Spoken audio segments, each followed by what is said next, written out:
orasyon para ang inyong karelasyon ay hindi mapapakali, hindi siya makakatulog, mababalisa siya hanggat hindi kayo nagkakausap. Ito po ay depende sa inyo pong paggawa, kaya kailangan naniniwala ka at ikaw po ay focus at ikaw po ay taimtim mula sa puso ang inyong pagwiwish, mabilis tatalab.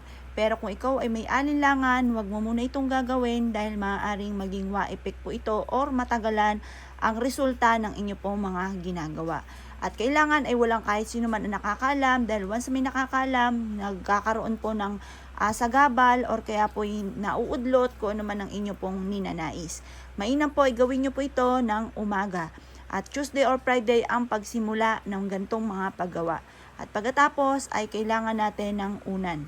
Ang unan na ito ay sasambitin ninyo ang kanyang tunay na pangalan at ipilido.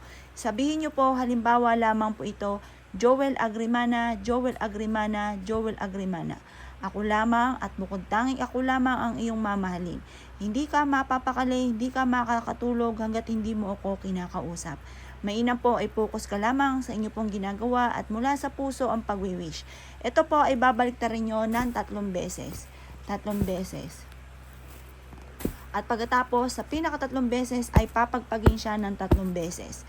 Mula sa puso ang pagwiwish at yan po ay hindi mapapakali, hindi yan makakatulog nang hindi ka kinakausap. Hindi kanya matitiis kahit na halimbawa matindi ang inyong mga pinag-awayan, hindi kanya matitiis. At babalik yan sa iyo or kakausapin kanya kaagad. Kaya ihanda nyo ang cellphone po ninyo dahil tatawag po siya sa inyo matapos nyo po itong gawin. Basta positive ka lamang po. Pwede itong gawin sa umaga, alas 7 ng umaga, or sa gabi, basta bago ka matulog, ay gawin nyo po ito. Isikreto nyo na lang ganito mga paggawa dahil kapag may nakakaalam na uudlot, hindi natutuloy ko naman ang mga wishes at may mga kumukontra. Para walang kumontra, isikreto nyo na lang ang gantong paggawa.